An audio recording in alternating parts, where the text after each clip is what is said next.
Hello, in this video, I'm going to give you a full introduction to reading.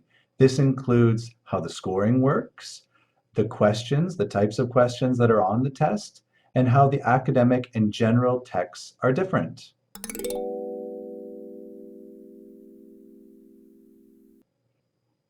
The scoring for reading is very straightforward. Let's have a look at the chart here, and we can see.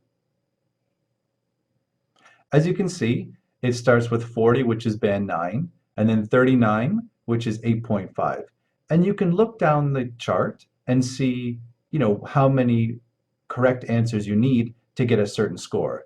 If you go all the way down to 5.5, this is between 27 and 29.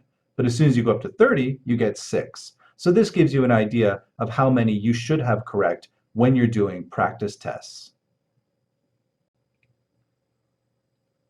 Now let's move on to talk about writing answers. You are required to transfer your answers to an answer sheet during the time allowed for the test. No extra time is allowed for transfer. So you need to be very careful when writing answers on the answer sheet because poor spelling and grammar are penalized. So you can lose points. Now the order of the questions is very straightforward. The questions are in the same order as the information in the text.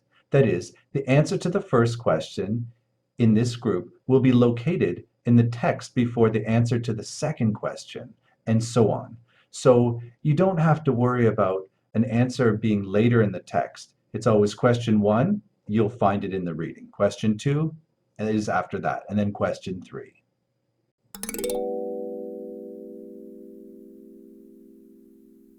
Well, let's move on to talk about the types of questions you'll find on both the academic and the general reading test. There's multiple choice, where you choose one answer from alternatives, A to D. Choose 2 answers from alternatives, maybe A to E, and choose 3 answers from alternatives A to G. So multiple choice, there's not one style. You might choose 1 answer, 2 answers, or 3 answers, and you might have more choices. Next is identifying information, true, false, or not given. And next is identifying the writer's views or claims. It usually goes with yes, no, or not given. So you say whether a statement agrees with the claims or views in a text, yes, disagrees with the views or claims in the text, no, or whether there is no information on this in the text, which is not given. There are matching information questions, where you match the information in the question to the correct paragraph in the text. Similar to this is matching headings. Match a heading from a list of possible answers to the correct paragraph or section in the text. And next, matching features. Match a list of statements to a list of possible answers in a box. For example, specific people, theories, or dates.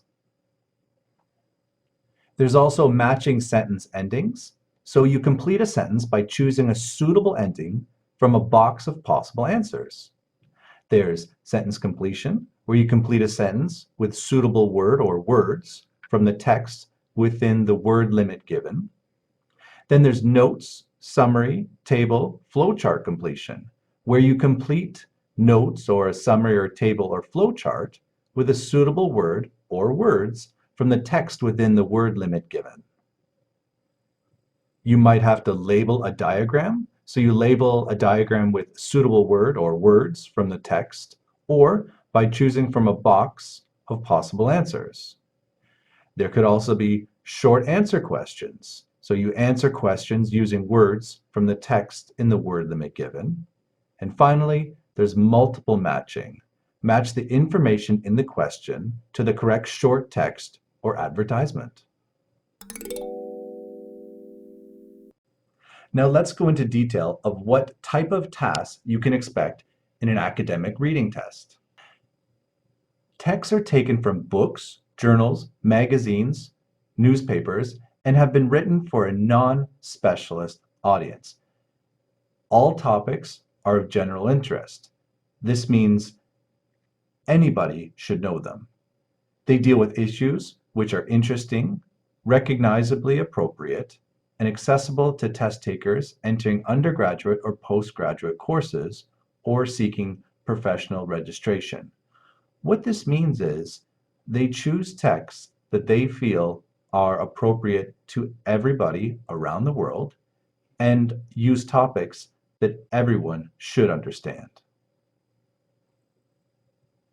The passages may be written in a variety of styles, for example, narrative, descriptive, or discursive or argumentative.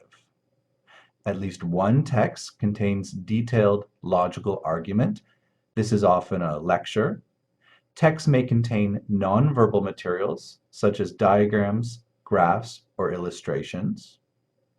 And if texts contain technical terms, they will provide a glossary, which will explain the technical terms.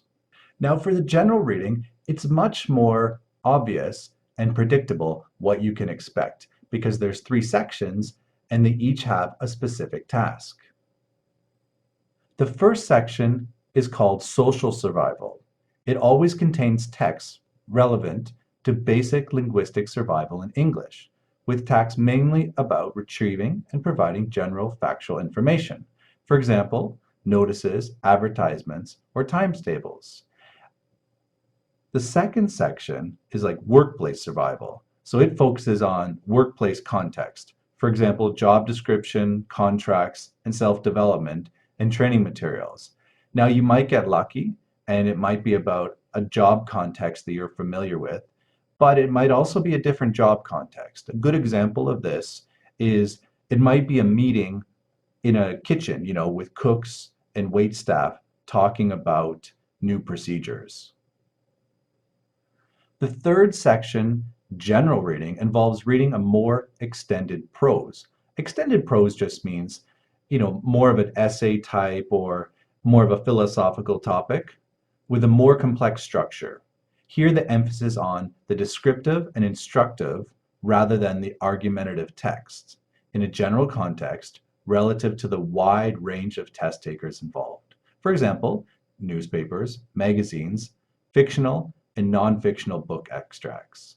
So again, these should be topics that everyone would be familiar with around the world. Okay, well that's what you can expect on an IELTS reading test. Academic and general are similar, but the types of texts are different. So make sure you know which one you're going to be taking and study appropriately. Good luck on your next IELTS test.